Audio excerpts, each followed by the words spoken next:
Hello friends, আমি মৌমিতা। আমি আবার চলে এলাম আমার গার্ডেনিংয়ের নতুন ভিডিও নিয়ে। আশা করি আপনারা ভালো আছেন, সুস্থ আছেন। আজ আমি লক্ষ্মী জবার ওপর একটা ভিডিও করে আপনাদের দেখাবো। এটা দেখছেন একটা লক্ষ্মী জবার গাছ, টুকটুকে লাল ফুল হয়েছে, খুব সুন্দর দেখতে কালারটা।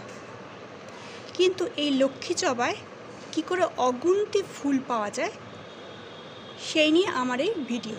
কি খাবার দিলে বা কি পদ্ধতি অবলম্বন করলে জবা গাছে, লক্ষ্মী জবা গাছে অগুন্তি ফুল পাওয়া যায়, অর্থাৎ প্রচুর কুড়ি আসে, সেই নিয়ে আমার আজকের এই ভিডিও।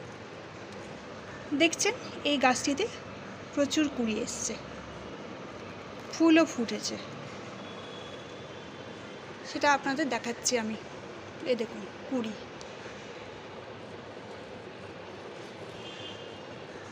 ছোটো ছোটো কুড়িও এসছে।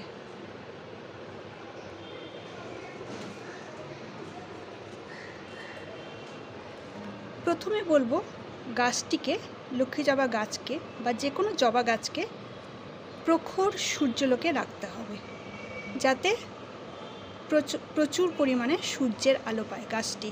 কারণ জবা গাছ হচ্ছে গ্রীষ্মকালীন গাছ, গ্রীষ্মকালে জবা গাছে জবা ফুল ভালো হয়, বেশি ফোটে, তাই গাছটিকে প্রখর সূর্যলোকে রাখতে হবে। দ্বিতীয় পয়েন্ট হচ্ছে জল পরিমাণ মতো জল দেবেন। গাছের মাটি শুকিয়ে গেলে জল দেবেন এবং খেয়াল রাখতে হবে ড্রেনেজ সিস্টেম যেন ভালো থাকে, যাতে জলটি মাটির টবের তলার ছিদ্র দিয়ে ঠিকঠাক বেরিয়ে যেতে পারে, সেটা খেয়াল রাখবেন। আর সেই সঙ্গে চাই উপযুক্ত খাবার। তা আমি এই গাছে, লক্ষ্মী জবা গাছে আজ কি খাবার দিচ্ছি সেটা দেখুন। আমি এখানে নিয়েছি, এখানে প্রায় 500 ml জল আছে আমার। এইটাতে প্রায় 5 ঘন্টা আগে পাকা কাঁঠালি কলা ছিল, সেই কাঁঠালি কলাকে অর্ধেকটা কেটে নিয়ে জলে আমি ভালো করে চটকে নিয়েছি। চটকে নেওয়ার ফলে দেখুন জলটা কীরকম লালচে টাইপের হয়ে গেছে। আর কলা হচ্ছে পটাশিয়ামের উৎকৃষ্ট উৎস। গাছে ফুল ফল আনতে গেলে পটাশিয়াম অবশ্যই লাগে। কলা হচ্ছে গাছে ফুল ফল আনতে কলার খোসাই বলুন, বা কলার খোসা ভেজানো জল বলুন, বা কলার খোসা পচানো জল, যে কোনো কিছুই, বা পাকা কলার চটকে সেই জলটা আপনি গাছে প্রয়োগ করতে পারেন, এতে ফুল ফল ভালো হয়। তা জবা গাছের ফুল, লক্ষ্মী জবায় বেশি ফুল পাওয়ার জন্য আমি করেছি কি, হাফ কলাকে চটকে জলের সাথে মিশিয়ে নিয়েছি এবং জলটি কীরকম লাল হয়ে গেছে এবং 4-5 ঘন্টা আমি রেখে দিয়েছি। আর এইটাতে আছে, এই পাত্রটাতে আছে ভাতের ফ্যান, এটাও প্রায় 500 ml মতো।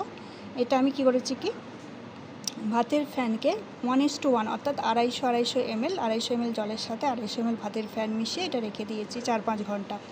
এই দুটোকে আমি ভালো করে মিশিয়ে নেব।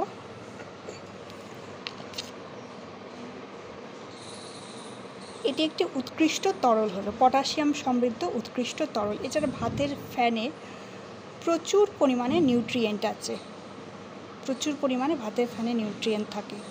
ভাতের ফ্যান হচ্ছে গাছের পক্ষে খুবই উৎকৃষ্ট। আপনারা ভাতের ফ্যানটি ফেলে দেবেন না, ভাতের ফ্যানটিকে ঠান্ডা করে জলের সাথে মিশিয়ে 1 সপ্তাহ অন্তর আপনারা যে কোনো গাছে প্রয়োগ করতে পারেন। এটা একটা উৎকৃষ্ট সার। কিভাবে প্রয়োগ করব, আমি গাছের গোড়াটাকে প্রথমে একটু খুঁড়ে নিলাম, গাছের গোড়ার মাটিটাকে প্রথমে একটু খুঁড়ে নেব।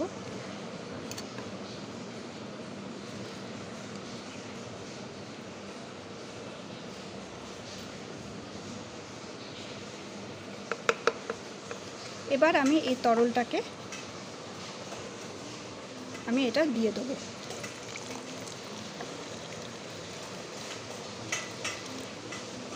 প্রায় আমি এটা দিলাম, তরলটি দিলাম প্রায় 500 ml মতো 1 লিটার ছিল, তার থেকে আমি 500 ml মতো এই তরলটি আমি দিলাম।